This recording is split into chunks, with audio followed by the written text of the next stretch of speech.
Very good morning students, कैसे हैं आप सभी? बहुत बढ़िया। तो आज के लेक्चर में पढ़ेंगे कंटिन्यूटी के बारे में। कंटिन्यूटी क्या है, रियल लाइफ से इसको रिलेट करेंगे। कई स्टूडेंट्स तो कंटिन्यूटी का नाम सुनते ही बहुत डर जाते हैं कि लिमिट्स क्या है, डेल्टा क्या है, एप्सिलॉन क्या है। ये सारी चीजें आपको बड़ी आसान लगेंगी आज की इस वीडियो में। तो जानेंगे लिमिट्स क्या है और इसके क्या क्या यूजेस हैं। रियल लाइफ से बात करूंगा सीधा मैं। एक बात बता देता हूँ, सीधा रियल लाइफ पे बात करूंगा तभी आपके कंटिन्यूटी समझ में आएगी, डिसकंटिन्यूटी कैसे काम करती है। ठीक है। वैसे भी आपने बहुत सारी वीडियोस देखी होंगी, बहुत सारे यूट्यूब चैनल देखे होंगे, पर मैं आपको गारंटी देता हूं अगर आपने ये आज का वीडियो देख लिया तो कंटिन्यूटी और डिसकंटिन्यूटी आप आराम से समझा सकते हैं, अपने दोस्तों को भी समझा सकते हैं। देखिए, सबसे पहले बात कर लेते हैं कि कंटिन्यूस फंक्शन कौन सा होता है। देखो, कंटिन्यूस फंक्शन की जब भी बात आती है, कंटिन्यूस फंक्शन, देखो कोई भी फंक्शन कंटिन्यूस वो होगा, यानी कि अगर मैं आपसे सिंपल सी भाषा में बात करूं कि व्हाट इज कंटिन्यूटी, तो आप बोलोगे कि सर कंटिन्यूटी तो वो है जो एक निरंतर मतलब पैटर्न में चलती रहे। ठीक है ना, दैट इज कॉल्ड कंटिन्यूटी। बिल्कुल सही है। तो जैसे कि मैं एक ग्राफ के माध्यम से आपको थोड़ा सा ज्यादा क्लियर कर दूं, वो ज्यादा सही रहेगा। ठीक है, यानी कि टाइम के रिस्पेक्ट में मैंने वेलोसिटी का ग्राफ बनाया। ठीक है, क्या लिख लेते हैं, 5 सेकेंड, 10 सेकेंड, 15, 20, 25। स्पीड लिख लेते हैं 5 से 10, 15, 20, 25। ठीक है। अब जैसे आप गाड़ी स्टार्ट कर रहे हैं, यहां से आपने कार स्टार्ट की, बाइक स्टार्ट की, गाड़ी आपने स्टार्ट की तो आपकी स्पीड धीरे धीरे बढ़ेगी। ऐसे ऐसे आप स्पीड बढ़ा रहे हैं, फिर स्पीड कई बार कम भी हो जाती है जब गड्ढे आ जाते हैं, फिर दोबारा से आपने स्पीड बढ़ाई, फिर आपने स्पीड स्लो की, फिर आपने स्पीड बढ़ाई। तो ये जो कर्व आप देख रहे हैं ना, दैट इज कॉल्ड कंटिन्यूटी। ये क्या है, हमारी कंटिन्यूटी की कर्व है, यानी कि आप क्या है, स्पीड से चल रहे हैं। ठीक है ना, एक स्पीड से नहीं चल रहे हैं, स्पीड अलग अलग है, पर आप चल तो रहे हैं ना। ये तो नहीं है कि कहीं पे आपने गैप दे दिया या कहीं पे आप रुक गए, बिल्कुल जीरो ही हो गए। ठीक है ना, तो उस केस में वो कंटिन्यूटी में नहीं आएगा। आप चल रहे हैं, निरंतर चल रहे हैं, बेशक आप कभी स्पीड से चल रहे हैं, कभी स्लो चल रहे हैं, बट आप चल तो रहे हैं, दैट इज कॉल्ड कंटिन्यूटी। इसे क्या बोलते हैं, कंटिन्यूटी। अब एक एग्जांपल लेते हैं, एक और ग्राफ का एग्जांपल लेते हैं। मान लो ये फंक्शन है, जैसे टाइम के रिस्पेक्ट में चल रहा है अभी, 1 second, 2 second, 3 second, 4 second, 5 second, और ये मेरा लगा लो यहां भी 1, 2, 3, 4 और 5। ठीक है। मान लो किसी फंक्शन का ग्राफ आपको कुछ इस तरह से दे रखा है कि यहां से गाड़ी, कोई भी चीज आप स्टार्ट कर रहे हैं, यहां से स्टार्ट की और तुरंत वो यहां पे पहुंच गई। ठीक है ना, तुरंत वो एकदम से सीधा ग्राफ बना रही है इस टाइप से। ठीक है, एकदम से यहां पर, और जैसे ही वो अगले सेकंड पे पहुंची तुरंत यहां, फिर अगले वाले पे तुरंत। ठीक है ना, तो आप इस तरह के ग्राफ को कंटिन्यूटी नहीं बोल सकते, दैट इज कॉल्ड डिसकंटिन्यूटी।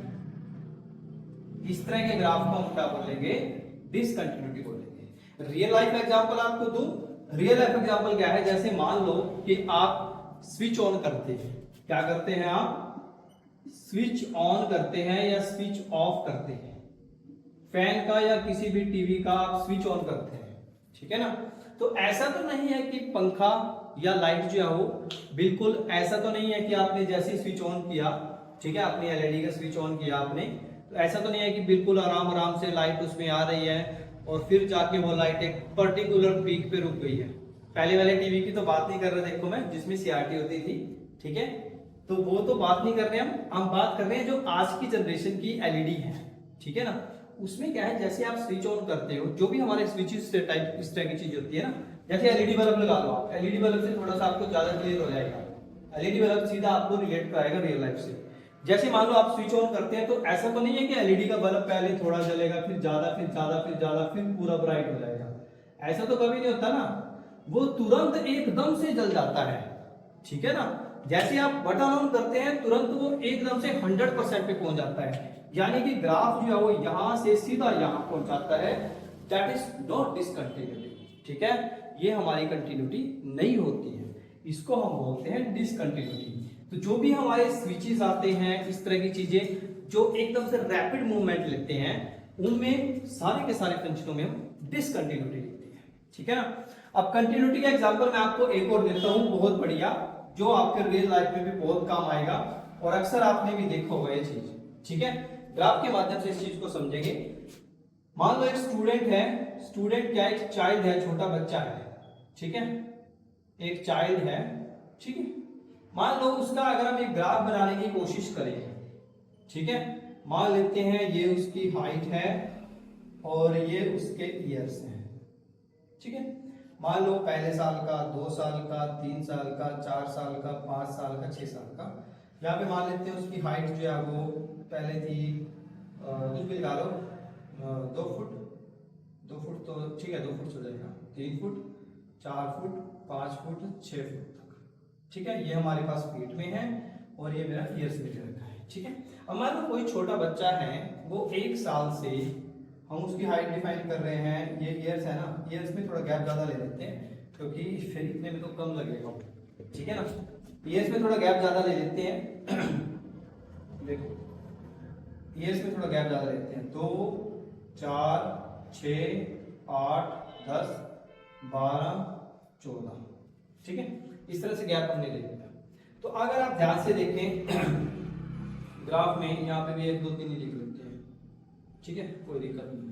1, 2, 3, 4, 5 ऊपर लिख लेते हैं 6, ठीक है। ये मेरी हाइट दे रखी है, ठीक है, और ये मेरे हो गया कि बच्चे की जो उम्र है वो इतनी है, क्लियर है। अब देखो होगा क्या, जब बच्चा छोटा है तो उसकी हाइट धीरे धीरे बढ़ेगी, ऐसे बढ़ रही है।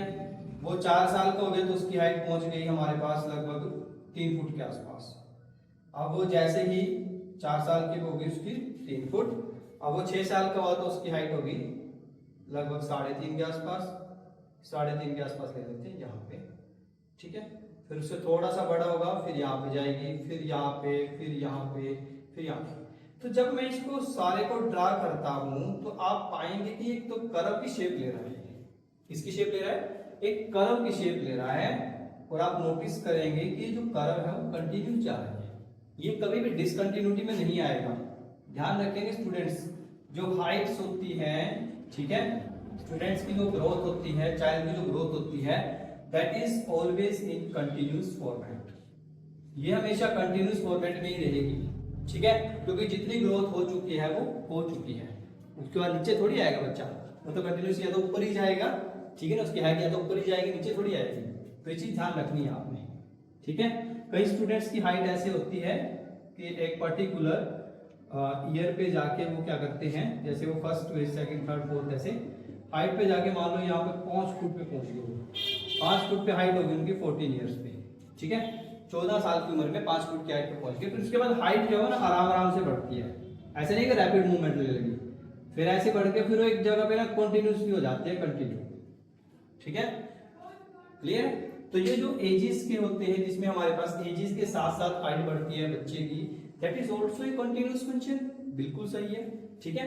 और जो डिसकंटीन्यूअस फंक्शन होगा उसमें आपके स्विचेस आ जाएंगे, स्विच ऑन ऑफ करते हैं, तो रैपिड मूवमेंट जब लेते हैं कोई भी हमारे पास ऑब्जेक्ट या कोई फंक्शन रैपिड मूवमेंट जब लेता है, दैट इज नॉट कंटीन्यूअस, ध्यान रखना, डिसकंटिन्यूटी में आएगा, क्लियर है। सेम ऐसे ही हम इसमें एक एग्जांपल और ले सकते हैं, वो एग्जांपल हम क्या ले सकते हैं, देखो मान लो कि आपको एक पर्टिकुलर दिन का टेम्परेचर नोट कराया गया, यहाँ पे लिख लेते हैं, टाइम लिख लेते हैं यहाँ पे, जैसे सुबह के 6 बज रहे हैं, फिर 7 बज गए, फिर 8 बज गए, फिर 9 बज गए, फिर 10 बज गए, ऐसे 11 बज गए, ठीक है। आप टाइम कुछ भी ले सकते हैं इंटरवल। मान लो यहाँ पे टेम्परेचर हमारे पास है 8, 10, 15, 20, 25, 30 और साथ में लिख लेते हैं 35। अभी तो टेम्परेचर बहुत ज़्यादा है तो 40 तक लिखें, कभी कभी ज़्यादा है ना, ठीक है। मान लो कि सुबह 6 बजे जो टेम्परेचर था वो था हमारा लगभग 35, ठीक है, तो मैंने एक नोट लगाया सकता हूँ। जैसे ही 7 बज गए तो टेम्परेचर और बढ़ जाएगा, 36 हो गया, यहाँ पे लिखो इसको 36, ठीक है। 8 बजेंगे फिर टेम्परेचर थोड़ा और बढ़ेगा, ठीक है, 9 बजेंगे फिर थोड़ा और बढ़ेगा। मान लो कि बारिश का मौसम हो गया और टेम्परेचर एकदम से नीचे गिर गया, यानी कि 30 पे आ गया, फिर ऐसे ही यहाँ पे फिर गिर गया और बारिश होगी तेज 11 बजे। तो जब आप इसको ड्रॉ करेंगे इस तरह से, तो ये क्या है हमारे पास एक कंटिन्यूटी कर्व हमें दिखाता है, क्या दिखाता है? कंटिन्यूटी कर्व दिखाता है। कर्व आपकी भले ही ऊपर हो नीचे हो जैसे मर्जी लिखी हो, बस एक कर्व आपको कंटिन्यूटी में दिखनी चाहिए। Up down up down up down तो चलता रहता है, ठीक है ना। That is also a continuous function, बिल्कुल सही है सर, ये भी कंटिन्यूस फंक्शन है, बिल्कुल सही है, ठीक है। मान लो कोई एक साउंड की आप देखोगे, साउंड का जो ट्रैक होता है ना, ट्रैक, साउंड जो ट्रैक होता है, साउंड का ट्रैक अगर आप कभी आपने देखा हो तो साउंड का ट्रैक ऐसे चलता है, फिर ऐसे ऐसे करके, फिर ऐसे ऐसे करके, फिर ऐसे करके ऐसे चलता है। जैसे जैसे आप बोलते जाते हैं तो साउंड का ट्रैक कुछ इस टाइप से आपको दिखाई देता है, ठीक है। This is also a continuous function, बिल्कुल सही है, क्योंकि ये भी कंटिन्यूटी में ही काम कर रहा है। कभी साउंड ज्यादा आ रहा है, कभी साउंड कम आ रहा है, कई बार आप चुप हो जाते हैं तो वहां पे स्ट्रेट लाइन चल रही है। बात समझ में आई? That is also called continuous function. तो कंटिन्यूस डिसकंटिन्यूस रियल लाइफ से रिलेट करेंगे तो ज्यादा अच्छे से समझ में आएगा। अगर आप रट्टाफिकेशन लगाएंगे तो उस चीज का कोई फायदा नहीं है स्टूडेंट्स, ठीक है ना। तो आज के लेक्चर में हमने कंटिन्यूटी डिसकंटिन्यूटी के बारे में पढ़ा, जो आपके एग्जाम पॉइंट ऑफ व्यू से भी इंपॉर्टेंट है, ठीक है। रियल लाइफ एग्जांपल मैंने आपको दिए, कैसे इस चीज को आप रिलेट कर सकते हैं। हमारा जो नेचर है वो पूरा कंटिन्यूटी बेस पे ही रहता है, ठीक है ना। वो इस चीज को आपको ध्यान में रखना पड़ेगा। ये स्टूडेंट्स तो ट्राई करते रहिए। All the very best.